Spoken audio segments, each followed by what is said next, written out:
இன்றைய தினம் பரிகார ஸ்தலங்கள் பகுதியிலே ஒரு பொதுவான தகவல் ஒன்று. இந்த பொது தகவல் வசந்த நவராத்திரி பற்றியது. கடந்த 3 நாட்களாக வசந்த நவராத்திரி நடைபெற்று கொண்டிருக்கிறது. பங்குனி மாதத்து அமாவாசையான மறுநாள் வசந்த நவராத்திரி ஆரம்பமாகி இருக்கிறது. நவராத்திரி என்பது மொத்தம் 4 முறை வரும். வருஷத்திலே 4 முறை நவராத்திரி கொண்டாடப்படுகிறது அம்பிகைக்கு. அதிலே புரட்டாசி மாதத்திலே வருகின்ற நவராத்திரி அனைவருக்கும் தெரியும். அதைத்தான் ரொம்ப பெருசாக தடபுடலாக கொண்டாடுவோம். வீட்டில் கொலுவெல்லாம் வைப்போம். அது புரட்டாசி மாதத்திலே வருகின்ற நவராத்திரி. அந்த நவராத்திரிக்கு பெயர் சாரதா நவராத்திரி என்று பெயர். அதுதான் ரொம்ப ஃபேமஸ் நவராத்திரி. அதில் தான் 9வது நாள் சரஸ்வதி பூஜை வரும். 10வது நாள் விஜயதசமி எல்லாம் கொண்டாடுவோம். இது என்ன நவராத்திரி அப்படின்னா, இதுக்கு பெயர் வசந்த நவராத்திரி அப்படின்னு பெயர். இது யுகாதி பண்டிகை அன்னைக்கு ஆரம்பமாகும். ஒவ்வொரு வருடமும் யுகாதி பண்டிகை அன்னைக்கு ஆரம்பமாகி 9 நாட்களுக்கு அம்பாளுக்கு விசேஷமான பூஜை எல்லாம் செய்வார்கள். சண்டிஹோமம் நடைபெறும். தினசரி லலிதா சஹஸ்ரநாமம், லலிதா திரிசதி, லலிதா அஷ்டோத்திரம் 3ம் சொல்லி அர்ச்சனை செய்வார்கள். மகாமேரு அர்த்தமேரு எல்லாம் வைத்து குங்குமார்ச்சனை திரிசதி சொல்லி செய்வது வழக்கம். காலை முதல் மகா சோடசி வரை மந்திரோபதேசம் நடைபெற்றவர்கள், பூர்ணாபிஷேகமானவர்கள், தீட்சை பெற்றவர்கள் எல்லாம் இந்த 9 நாட்களும் அதிக சிறப்பு உண்டு. ஸ்ரீவித்யா உபாசனை செய்பவர்கள், சாக்தர்கள் எல்லாம் விசேஷமாக கொண்டாடுகின்ற ஒரு நவராத்திரி இந்த வசந்த நவராத்திரி.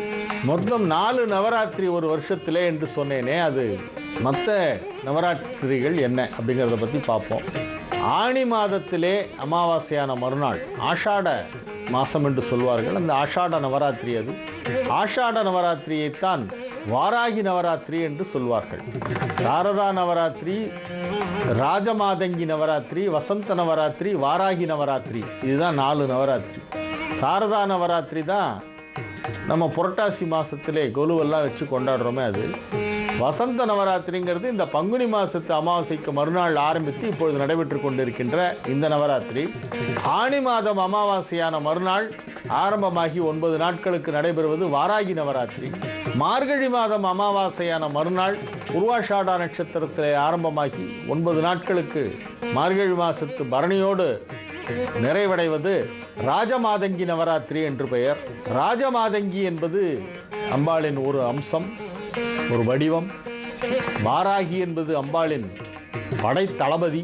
வாராகிக்கு ரொம்ப விசேஷமான ஒரு வழிபாடு ராஜராஜ சோழன் காலத்திலே நடைபெற்று இருக்கிறது. வாராகி மாலையெல்லாம் அப்பொழுது பாடப்பட்டது. தஞ்சை பெரிய கோவிலிலே வாராகிக்கு தனி சன்னதி இருக்கிறது. தஞ்சை பெரிய கோவிலிலே நுழைந்த உடனே இந்த பெரிய நந்தி இருக்குமே, அந்த நந்தியை தாண்டின உடனே இடதுபுறமாக ஒரு சன்னதி இருக்கும். அதுதான் வாராகி சன்னதி. இந்த வாராகி நவராத்திரி ஆணி மாதத்திலே ஆரம்பமாகும். ஆணி மாதத்து அமாவாசையான 9 நாட்கள் வாராகி நவராத்திரி. மார்கழி மாதத்து அமாவாசையான 9 நாட்கள் ராஜமாதங்கி நவராத்திரி. புரட்டாசி மாதத்து அமாவாசையான 9 நாட்கள் சாரதா நவராத்திரி.